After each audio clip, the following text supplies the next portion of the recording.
And are you ready for some more learning? Yeah. Because it's going to be an intense afternoon. A lot of learning. First, we're going to have a wonderful pianist playing the first movement of the Chopin B-flat minor Sonata. And she'll come up with questions. It's a very hands-on, you know, how we do these things, they're very hands-on.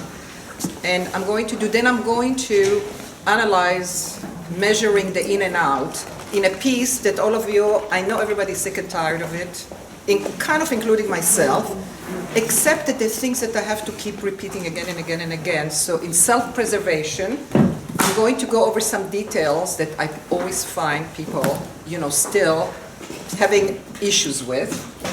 And then I'm going to do something that I've never done before, which is actually two people who are working with me for the last few months agreed to share their experience of where they came from, what were the problems, and what are some of the solutions along the way. And I didn't ask them to come and say it was terrible, now everything is wonderful, things are very good now. But to see why we have to train so much, because there's a lot that we know, we've watched tapes, we've been to Princeton, we come to this thing, we go to Philadelphia, but there is something that happens that has to be more than that, and that's what the training takes. You can say the right thing and there are no results.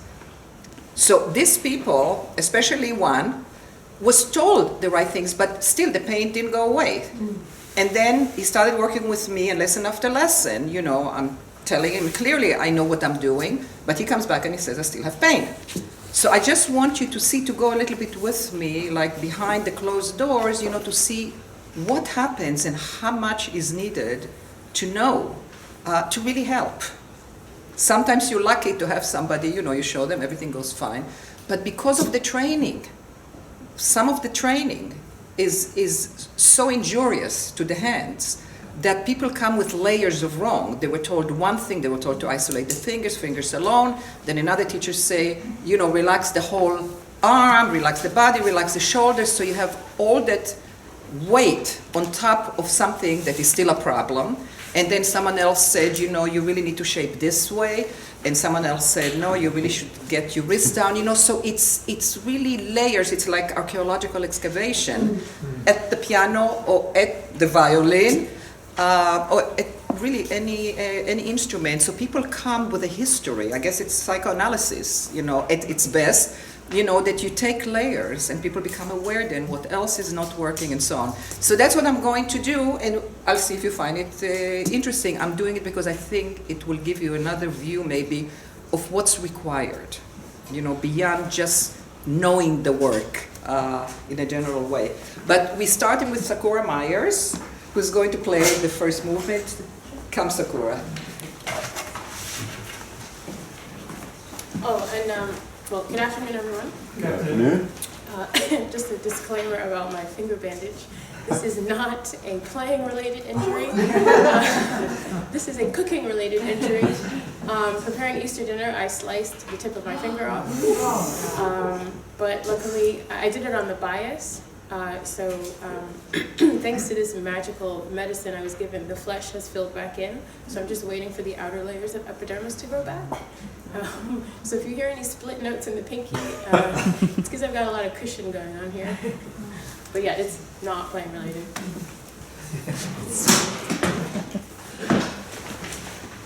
Very good. You have the kind of the mind aware of this. Really the power, you have the power for the sonata and the temperament, and it's, you know, you figure out why, you know, why you forgot. It was okay to play from the music also. You know, people feel self-conscious about playing from the music, but as far as I'm concerned, it's completely fine. You know, I have a few comments, but you had very specific Sakura. By the way, Sakura is a student of Bob Durso, and she's a graduate, both undergraduate and graduate student, of Manhattan School of Music, and hit some very bad problems along the way, was really injured, and Bob got her out of all the pain and disability, so you can play very freely today and get what you want. Yeah, it's great. So you had some very specific questions, but I wanted to say something about the sonata, because you raised some things, about the suddenness of changes. Suddenly, you have the piece going on, and suddenly there's a change. What do you do with it? And we'll go into it. At least my idea. It doesn't mean it's the right one, But this is how, what my feelings is about some of the musical issues that Sakura raised. I never tell people that way. With the technique, they have to listen. But with music, I will give a suggestion. But if someone feels very strongly about doing something else, I don't take it personally at all. And sometimes it could be a better idea. What I wanted to say about this sonata altogether, and I think it gives maybe also a sense of what it's about, that it's really a departure from the classical form of sonata. Basically, you have the fast movement, the slow movement, you have the minuet or the scherzo, you have a full last movement. Here, the whole thing started with a funeral march. That was the first thing that he did, and he was a great lover of Beethoven Sonata Opus 26, which has a funeral march. He was deeply influenced by that. So I think that people have taken it to be all about death. And I would say the last two movements, in a way, the last one is like, the wind over the graves and all of that. There is a sense of shivering, of something, something that comes from someone's death, I guess. And also, I don't know, I feel strongly, I like to read what's in the background of a sonata or in a piece of music, but I like in many ways not to be influenced by it. Because a piece, it's nice to know also, but not to be so influenced by the story that you miss out, what the composer is actually doing, and you can have your insight into it. He wrote it maybe under the influence of great sadness, of clearly the first movement is full of turmoil. And I think I actually wrote down that George Sand said that he had morbid visions that haunted him the whole time that he sketched this sonata. He was in Mallorca, which is one of the most beautiful places on earth, but he had all those morbid visions, and Schumann famously said that this is, what he said, it's Chopin got to get bound together four of his maddest children. This is what he said about this sonata. So it's an unusual sonata, starting with the first movement that is the way it is, full of drama. Second movement, that people also think it's very haunted and all of that. I look at it a little bit differently, but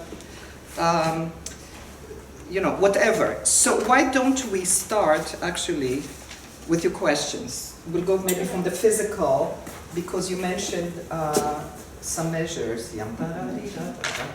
This is what you wrote to me, 81 to 88. Is it meanwhile it's... Oh, I use a different edition, but it's this, I use a heavy sorry. Here, this is what's in my music. At least that's what I was... Right, so it's just, it is the left hand. Okay, did you ask here also? Yeah, and the recapitulation, but we can do it here too. Okay, so was that a problem? It's Just these, okay. So is it okay? So this will be my question first. Is there a problem with the 1 second? Where does it start? Is there a problem with the first two, or is it when it goes to the next measure? In other words, if you do this, it's usually when you come to the top of the pattern. yes. Not flipping the top of it, but getting back. Okay, so to rephrase, the problem is really not, so this is one of the things that we learn as teachers to diagnose. Is the problem in the actual measure, which can be, it's, what is it, measure 67, 8, 69. Is the problem there, or is the problem going from there to the next measure? Because what's happening, there is a leap. So when we see the slurs, we think da-da-da-da-da-da-da, and we don't notice, so we're not prepared to go over the leap. And it's not just that it's a leap, but you have to go inside, because you go into with a fifth finger on a black key. That puts you more inside. So you can, right. Okay, and what do we think when we have a leap? In other words, how would you analyze how to do a leap? in other words, what are the notes that are important? What do we think? In other words, we have what I call a formula. Actually, whether it's a legato leap or it's a staccato leap. What's the formula? No, it's not what is the formula. What did Dorothy Taubman think? Because that's what we're teaching. I will let you answer. Okay, so the leap is from here to here, right? From the C to, okay.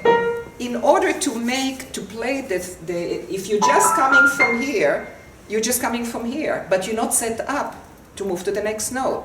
So to be set up to go to the next note, you have to make this a bigger single rotation that will get you over. So what we do, we breathe ever so slightly. It's not heard in the end, so that we are really concentrated on those two notes, the note that you're going from and the note that you're going to. Those are the two notes of the leap. And most people worry about where they're going, of course they would, but it's really the job of the first note to get you to the second note. That's how you do leaps. Okay. So this is, we call it, we call it a legato leap. Let's see. But I don't want you to bring yourself, just do that by itself.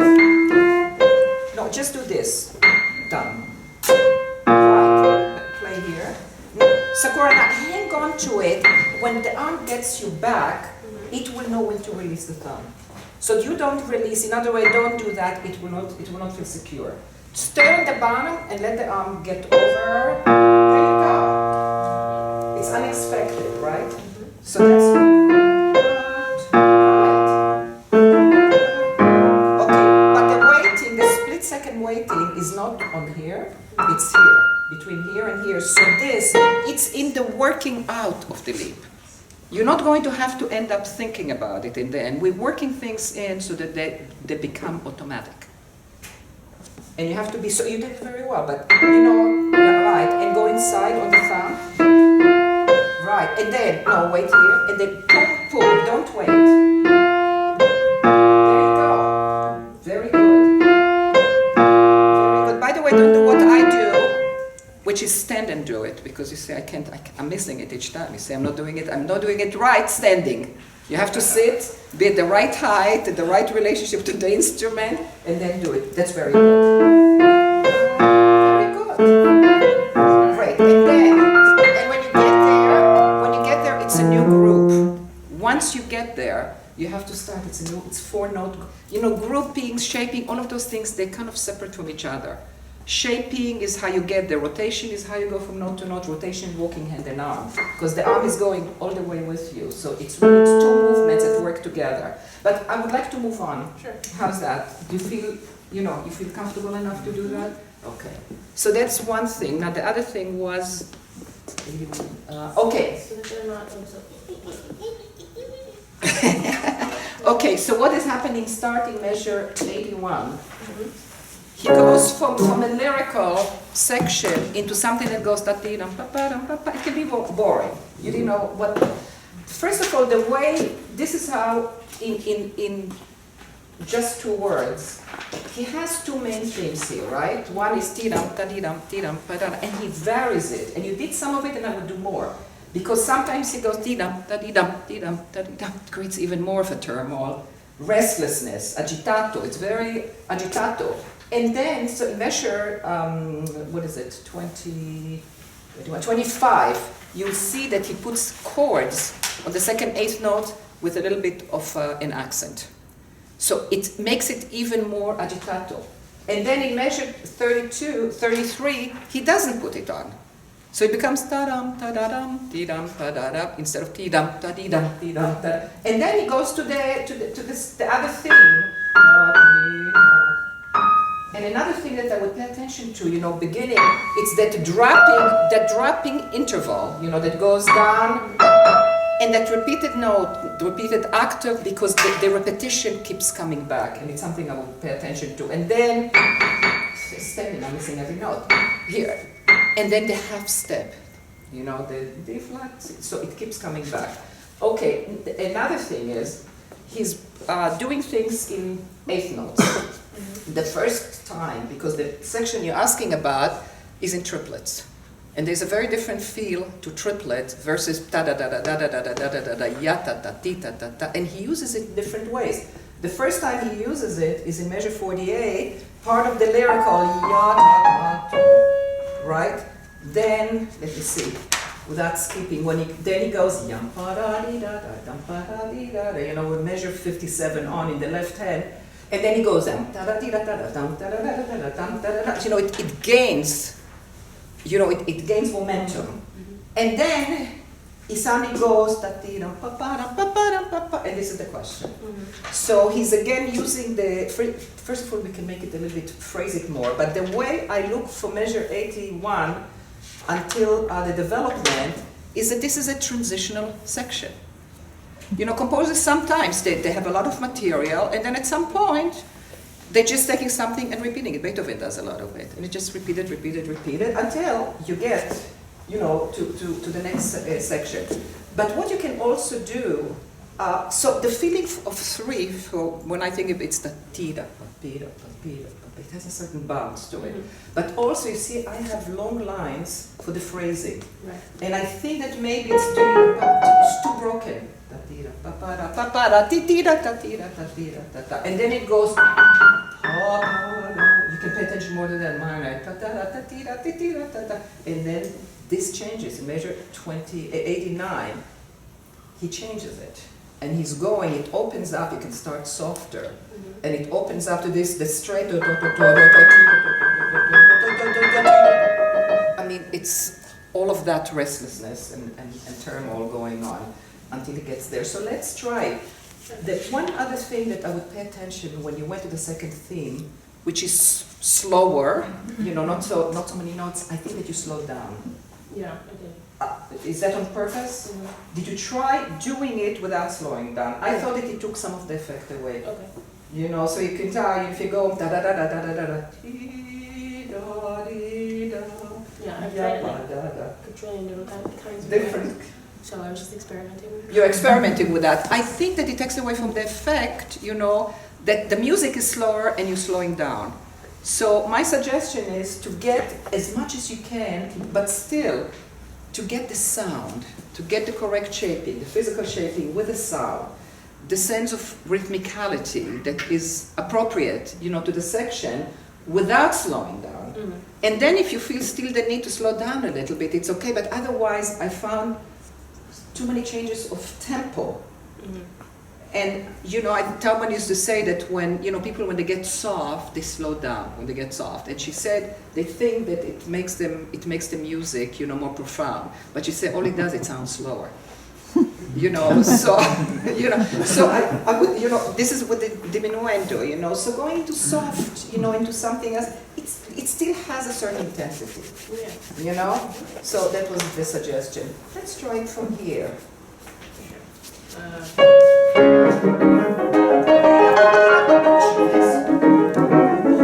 But recognize it doesn't sound the same as that, you know?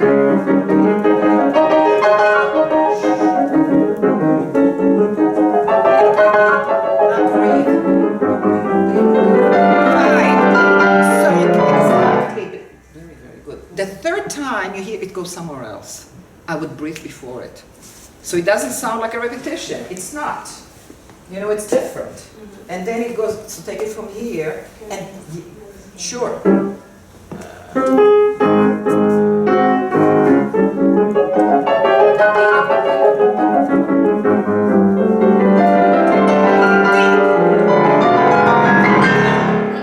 It's okay. Oh,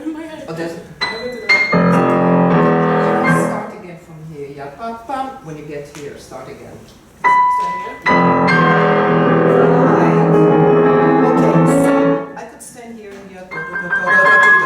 And the left hand, you know, to answer it.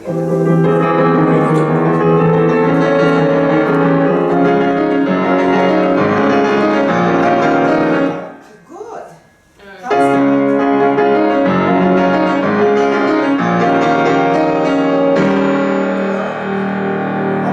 that?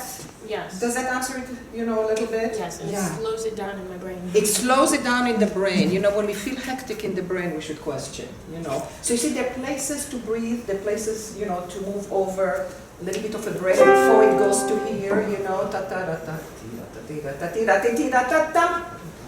That's the whole thing. It's very Beethoven-esque in the extreme dynamics.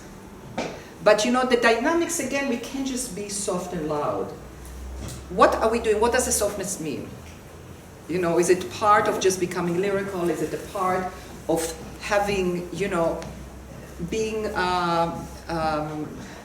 so upset and you know, going through something? You know, when you go through very difficult times sometimes, you know, it's like everything goes like that, and then there's a moment of peace, and then everything goes like that, you know, and that's what this music sounds a little bit. And then you had a question in 136, which is the climax. It goes on, and it's again the same type of thing. It goes on and on and on and on and on, and what to do with it, you know, and it doesn't quit.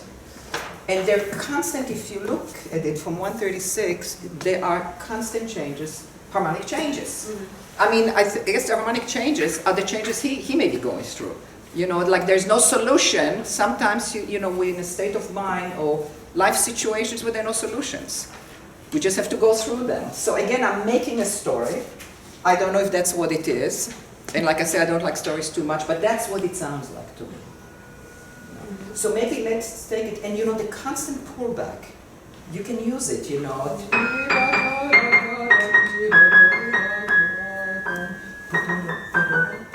You see, the restlessness starts already here. Right. So you have to accept that that's what the movement is about, because the question was, you know, how do I go into those, you know, sections that coming so suddenly?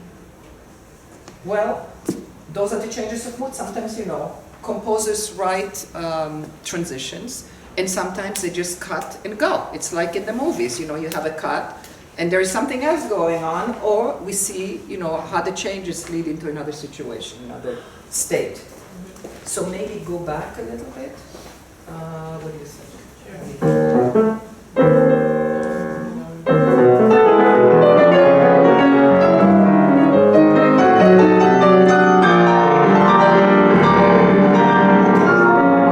Okay, so this is one thing I was going to suggest, but I think you're doing it, to do it in 2 measure groups. Yeah, because then it's the same harmony before it changes. You know, the left hand, he's done already already a few lines before. But now, what? It's too invasive. But now he does it in not single notes, but in 6. I would give a little bit. Can you just play the left hand?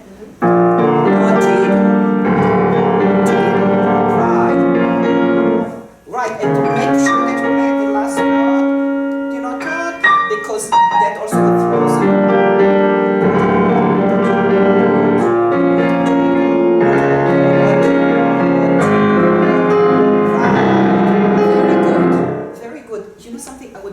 To see, put also those accents, those small accents in the repeat. It comes the pom. He has one, which is the opening subject. Yam pom. I would create, rather than just repeat it, I would really create more drama out of it, and also use them.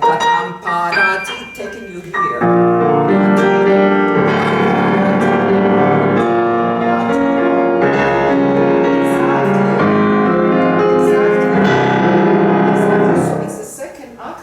That is going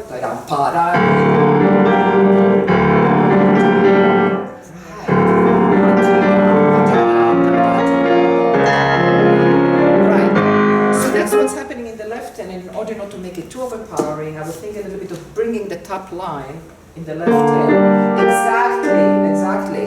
But so there is a lot of ta-da-dee-da, you know, this kind of waves with pa-pam-pa-da-dee-da-da, yam-pa-da-da. So, you know, those accents, I would really do them. Okay. You know, and the right hand is the right hand. So let's do it. Let's see if we can get the combination going. So here he's doing those 8th notes, 4 8th notes against triplets, you know. Everything is mixed together.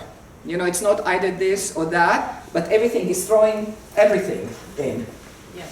So I think that, you know, sometimes when we have a climax, we just have to keep the climax. It's not, I think we go to a climax and, you know, a result, we go down, something else. This one doesn't. No. This one stays there, and I would just phrase, you know, I would phrase it a little bit more, and like you pull back sometimes. Mm-hmm. You can do that, but I would keep it big. I would just do it pop-pom. It's like drums, some kind of bass drums, you know? Mm-hmm. And the second one, yam-pa-da-dee-da, pop-pom. So to give it a character, when we bring something out, it's important not just to bring it out, but to give it a character. Because it can be repeated octaves, or it could be thundering type of, repeated octaves, and something that really, creates those swirls, of color. Also that you see, you see very often in paintings. Let's see. So see if you can hear both of them going together, because you wrote it in, as one idea with different things happening.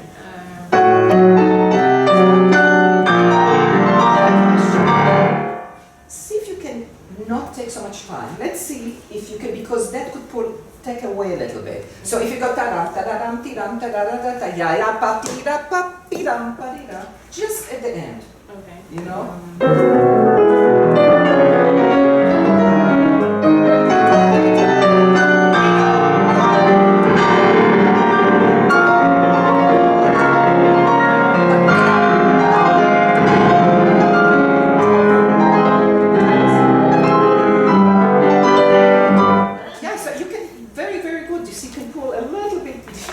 With a color, right? But the whole thing is, it is coming down. But when it comes down, again it goes down. It's like this. This one here is when we have Yeah. A flat diminished. Yes. Bothers you? Yes, because I always miss this thing? Okay, let me try it. Are you shaking it like this? All of them actually are like this. It's an over to another over. Let me go with you. Let's see. Right. In other words, it goes. Don't drop your wrist. Yeah. It comes down to here. It comes around this way. Exactly. Okay. But we never come down so low that it's a break. It's very little. How's that? How's that? Yeah. So I'm relating this. One second. If you took it from here, sometimes it's good to take something and banish the rest for a moment. Just do it as a whole figure and see where it's taking you. You see, it's not what it's not is it's not a round over. Right. Exactly. It. So the shape starts here. How's that? Beautiful. Right? This might be, let me just try it. That's one of the things I'll show you in a minute. That sometimes what looks the same is not the same. Because something is different in the writing, just in a minute way, and in and outs can change, shaping can change. So one really has to watch. So this one was like that because this feels too far away. And this one, what do you use here? 4, 5? Do you know what you're using there? I assume maybe you're doing this. Okay, so this one is going to be an undershape to an overshape to an overshape. Because I was thinking over, not necessarily under. You were not thinking under. Okay, so that's another thing to put into the mix that is very, very important. Always see when you're looking what is the shaping, look at what's coming after. Because that may change. It may feel okay for the thing that you're doing. Oh, this one, although I would say that doesn't feel good no matter what. It feels too far away. But always look ahead and it will come up, in what I will show you. Don't take anything for granted when it comes to those issues. So this one,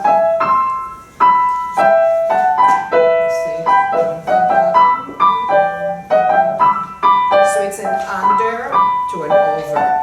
They seem to be alternating.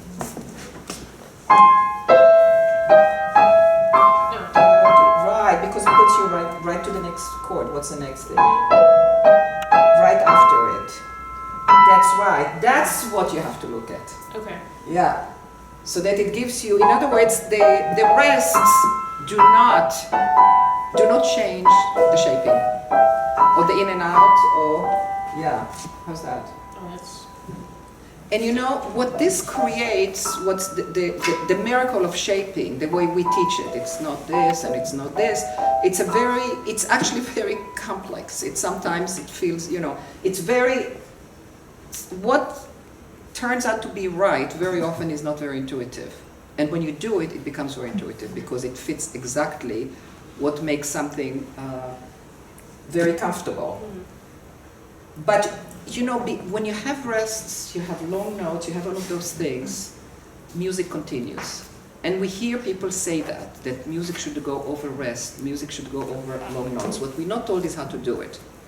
So we get very tense, we wish for it, but it's still, if we really listen, it doesn't happen. So when it comes, because a piece of music, a composer wrote it, and the rests are part of the composition, the silences are part of, you know, the sounds and their silences. But everything has to be linked, and everything has to be related. And for me, those two words are major, both linked and related, because everything relates. So it relates on a physical level in terms of the technique, it links. And then in terms of the music it links, because if the shaping is correct and if the sound is there, you know, this is not very often people take something, it doesn't have to be that, it could be anything, and it's like, finish. So how do we relate everything so it's really breathtaking? When we listen, it's like it takes our breath away. It's not by taking those breaths and finishing. It doesn't happen that way. So you see the movements, how they link. So that's one aspect of the linking.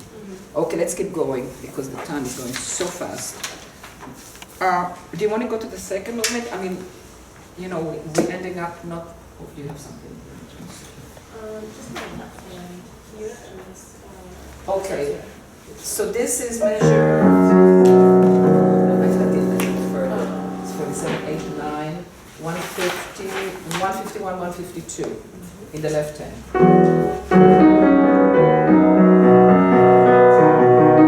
Okay, so the issue is really that large leap, right? You see, leaps come up all the time because music is made up of close distances and large distances. You know, we have a big keyboard. Let me just try it. So when you're going, what's uncomfortable is this. Okay, so you know enough. What could be missing there? Sometimes I feel like I'm not moving inside enough, and maybe the rotation to the thumb is not right. So maybe you don't even have to move inside. You need to be inside, and just by virtue of the fifth finger and the thumb playing on black keys, you should be inside. So let's see what when we have the rotation here. We need look in the end. You don't see my bigger rotation, but there is a bigger when we work it out. The beginning, after a while, after getting the form to be very free, we learn why we need a little bit more motion. The rotation, the walking hand and arm. Also, when I'm looking at it, once you have it, this could be your group, and you know, here. How many people know the concept of grouping? Because there's some, I think, new people. Right, okay. That's it?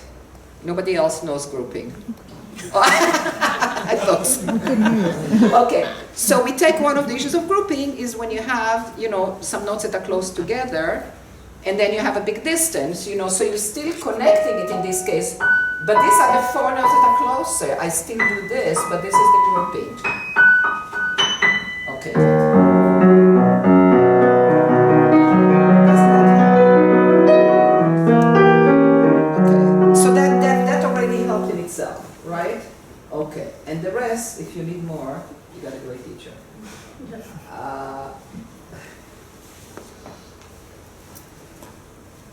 Anything else or do you want to ask? Sure. Right, because I thought it would be interesting, the second movement. What I was saying about the second movement, that I don't know who said it, and maybe they're right, that the scherzo, the menace of mysterious forces moving confusedly in the darkness. Maybe it was Cortot, I don't know, he liked to talk about darkness. But you know, I'm looking at, it's in 3/4. What's in 3/4? Valse, minuet. Yeah. Okay, so 3/4, I don't know, it doesn't always have to be, but I'm looking here, and to me, there is a dance element to the whole thing. There's a relief from the first movement. And also, what's interesting, it is like, it has a valse component, but it has also components of another dance.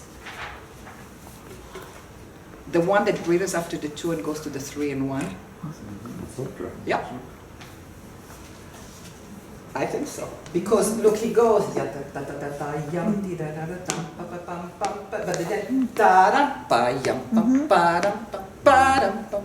then the 2 breathing to the 3 to the 1.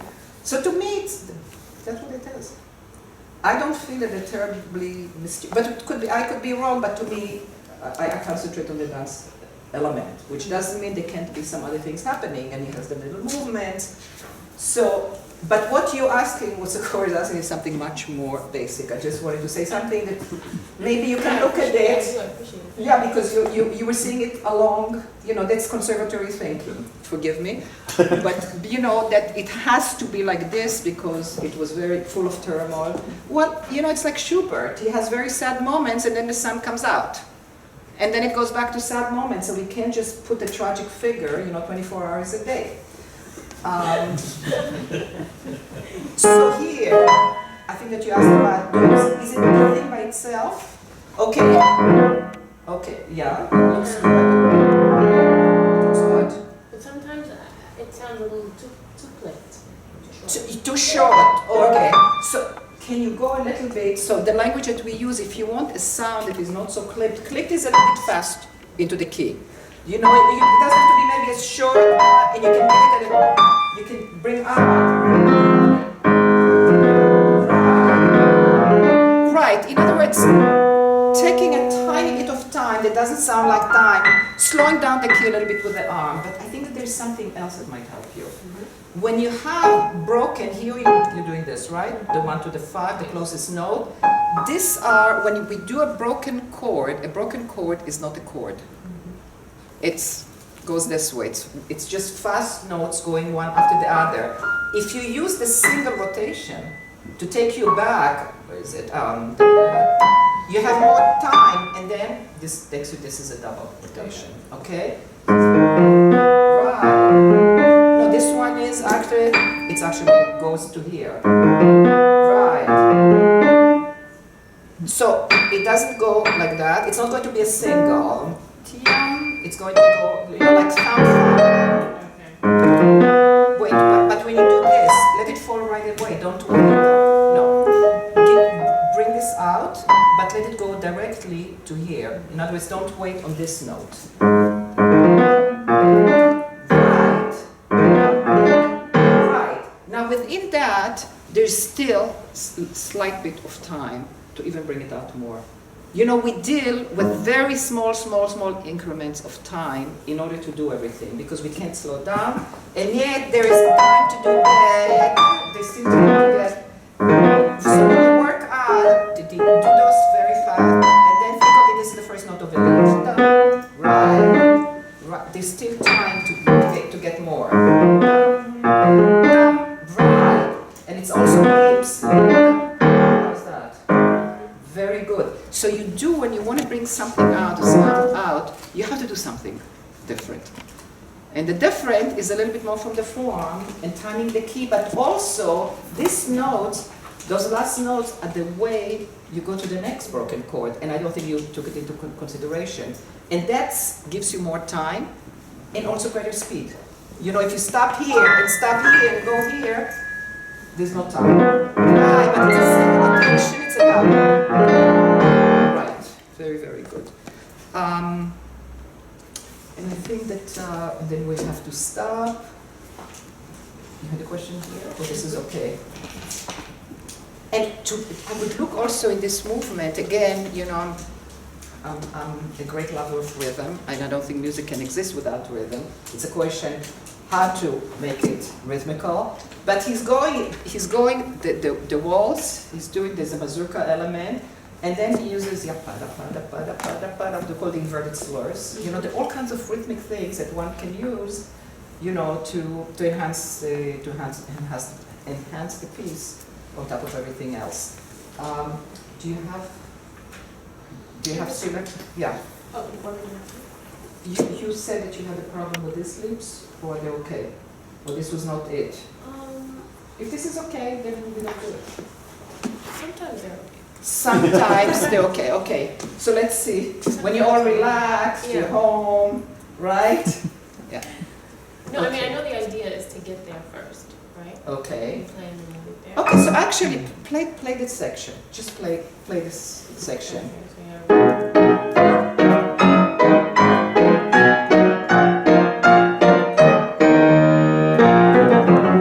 Okay, so you still feel, you're doing all the right things, but you still feel insecure sometimes. Okay, so you're thinking, okay, so I put down the list of what I think, because when people look at something like this, there shouldn't be a confusion. There's really kind of a list. Okay, first of all, number one, is it a staccato jump or is it a legato jump? It's a staccato jump, not a jump, because there's no way to feel connected here, right? So each one, which is what you're doing, each one is sending you to the next. Right. Okay. The second one, it's just to save time. You know, I'm not asking. But maybe, what would be your number two? I want a list. What are you thinking? I want a list. And I want all of you to have that list when you're looking at things like that. Yeah, there's a list here. Okay, so then I guess number two would be where am I going? And how do I get there? Well, that's the general question. I want the answer. No, I want the answer. What else, when you're going from here to here, what else can you think? I'll give you a hint, to make the distance feel smaller. I'm usually thinking 5 to 1. Exactly. So we call it the closest note. We think the closest note, like the closest note here, is from 5 to 1. Right. And that makes it feel closer. Mm-hmm. What is number 3? Get there. No, get there is the will, you know. I mean, what do we do? One thing has to get us to the next. So I don't know if it's number 3 or number 4, but, you know, grouping. When you see something going like that, you're going to be confused even if all the other things are right. So we have to organize it in a way that the brain and the hands can take. So what would be the grouping? How are you grouping it? From the E flat to the C, from the top here. Okay, so you have two choices, either from here to here or from here to here. So I group from the first to the second. I find it easier, and it seems to be also within the harmony. Do you want to try? Yeah. No, look, if it works, then you do that. And sometimes it needs to start. I'm talking like this, you know, if I have to stop. Yeah.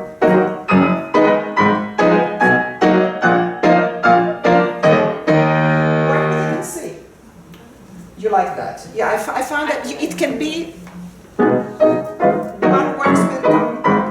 You see, the thing is that both have to send you back. The lips, again, remember, linked and related. So, right. Now, so that's the next thing. There's still something else. What's the something else? It may still, you're doing all of that, it's working much better, but it's not 100%. What else can be there? I want you all to have that list. And maybe if I'm skipping something, add it on. Sometimes it's how do we play chords and be comfortable. I'm assuming the chords feel good, you know, and all of that. It's like, how do we manage the passage beyond and above, you know, having already the technical ability to do it. If someone has problems with chords, I will not go to this piece. First, they will learn to put it into the hand in something simpler, so that when they go here, they can count on, which is where you are. But then, what is it in the passage that makes it, you know, you can miss? Okay, one hand moves first. Very important, but it's not one hand moves, the other one is waiting. They're both moving and one is a little bit faster, so the brain can concentrate on both hands because we can't think two things at the same time. She was thinking two things at the same time. Okay, so that's the kind of thing you try. I think in here, I'll give you the answer. I try the right hand first, And I try the left hand first. The left hand worked better, and most of the time it does, with exceptions. Okay. Okay, Sakura, you were great to work together. I'm sorry we have to cut this.